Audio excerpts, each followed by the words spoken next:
Good morning to you. I'm Danilo Evangelista. Welcome to our tropical weather outlook video for today, Sunday, June 22nd, 2025. On today's tropical weather outlook, we are now monitoring a new area marked by the National Hurricane Center today in the central Atlantic. So let's start off today's video by taking a look at it per the National Hurricane Center homepage. Here we are, a disturbance in the central Atlantic, offshore, in the middle of the ocean, not impacting anybody right now. A low chance of development that the National Hurricane Center is giving this area. They say that a trough of low pressure is located 500 miles east-southeast of Bermuda, and it is producing disorganized showers and thunderstorms. And they say that some slow development is possible during the next couple of days before it moves into strong upper level winds. And subsequently, they give this a 10% chance of formation. This is kind of the product of models spinning up some sort of small low pressure. And I'll show you how it looks like on the satellite, and I'll show you what the models do with it in a moment. But it is an area of interest nonetheless. And the good thing about it is that it is out to sea, not near any land, so this will not bring any impacts to human beings. This will be something, if this does form, which I'm not really sure it will, only has a low chance of developing, but obviously it is an area of interest nonetheless. But if it does develop, and even if it doesn't, the only people that'll be impacted are shipping interests out to sea, which is still important. Because shipping interests do impact us as humans, and there are people on ships out in the ocean. So we'll have to see if this does try to develop, but only a low chance as of right now. But obviously, it is something nonetheless. And really quickly, a look at the Eastern Pacific, because we obviously do have our area of disturbance here, which is very likely to become a tropical system this upcoming week. The National Hurricane Center has a 70% chance within the next week that this will develop into a tropical depression as it moves westwestward off the coast of Central America and Mexico. We'll obviously have to monitor to see if this does actually end up impacting Mexico or if this stays out to sea. But regardless, it looks like we are once again going to have another system here in the Pacific before the month of June is over.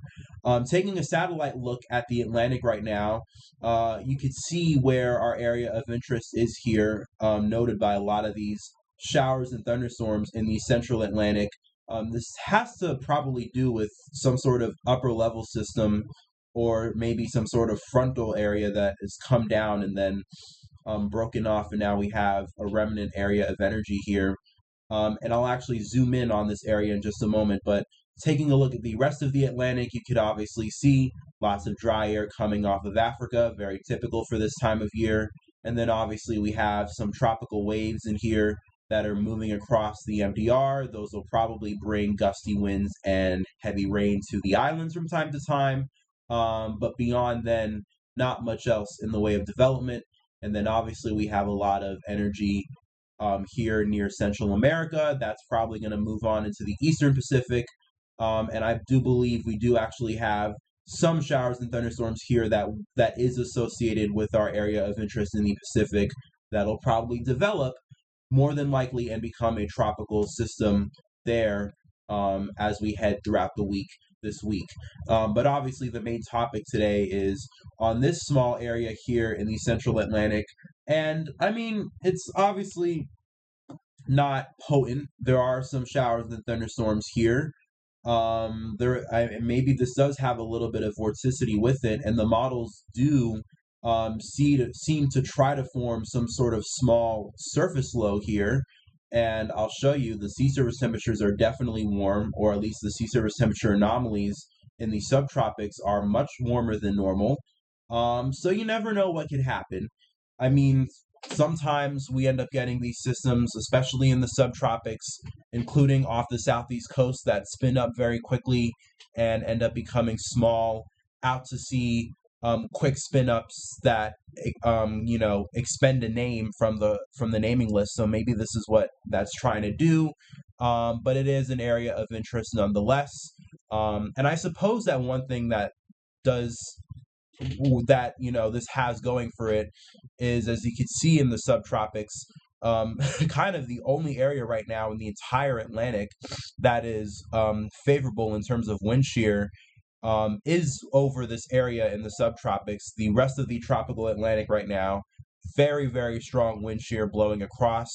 Some of these values as much as 40 to 50, even 60 knots in the Caribbean, even into the MDR. But here in the subtropics, roughly where this area of interest is located, which is, I believe, somewhere right in here.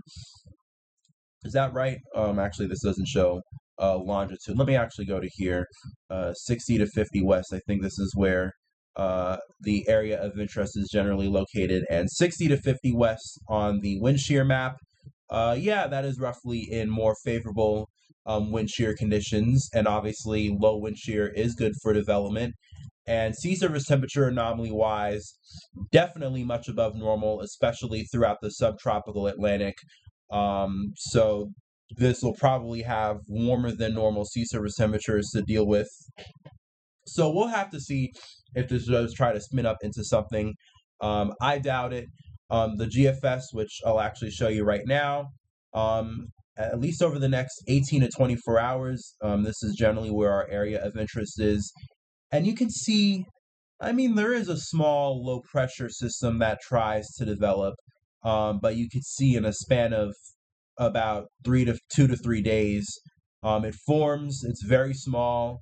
Maybe it is, small because that's just the nature of it, and maybe this is still secret. This is actually something that does try to develop, but it's very small, and it only has about 2 or 3 days before you could obviously see it starts to fade, probably encounters strong wind shear, and there's definitely a very strong low pressure to the north of it, which probably absorbs all of the energy from the system, and it would be very easy for the energy to get absorbed because of how small it is. So we'll watch it. I mean, it's not really an area that is a direct threat to anybody except shipping interests, obviously. And sometimes, again, we get these small little low pressures to develop in the Atlantic, especially early on in the season. And that's how we end up getting our first name system. And that is pretty much, at least from a development standpoint, probably the only way we'll be able to get a named storm right now, at least in the Atlantic, because as I just showed you with the wind shear map, the rest of the tropical Atlantic is very, very hostile. It is being blown apart completely by wind shear. So at least in terms of tropics, and I'll even show you here over the next week or so, virtually nothing appears of any interest at all whatsoever in the models, at least in terms of tropical aspects. So, at least if you are a hurricane enthusiast and you want something to develop, maybe this might be a small area that we might need to monitor at least for the next 2 or 3 days. But it obviously is very small. It is very weak. But sometimes those things still end up happening anyways. But obviously not very enthusiastic about it. The National Hurricane Center is only giving this a low chance of development. And I mean, that is not a very strong signal in the model anyways. It might just be a weak surface low that doesn't actually develop. We'll see.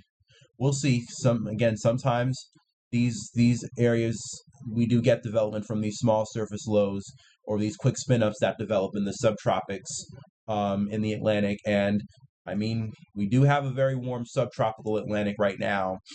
So we'll see if this does indeed try to develop at all.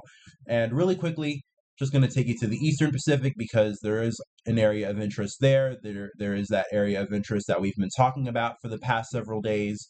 That does seem to develop as we head into early next week, within the next 2 to 3 days, and kind of gets caught up in a bunch of energy here over Central America, the Central American gyre, as I've been talking about, which has been really an aiding factor into so much of the development that we've had in the Eastern Pacific for the last several weeks, especially as we gone throughout this month so far. Quite a bit of storms that have developed because of energy that came from Central America, and also energy that came from tropical waves in the Atlantic that were able to make themselves or find themselves in the Eastern Pacific. And it looks like we're probably going to have that one more time this upcoming week. But at least on the GFS right now, it kind of seems like it'll be a quick storm that spins up, but definitely doesn't get strong. And then I guess something else tries to develop here. It's very confusing. But it does look like we're going to have development in the Eastern Pacific again, obviously. And now we have something to track in the Atlantic too, although obviously it is very weak and not really that much of a concern. But obviously it is a disturbance nonetheless, and we'll see if it does end up doing something in the end.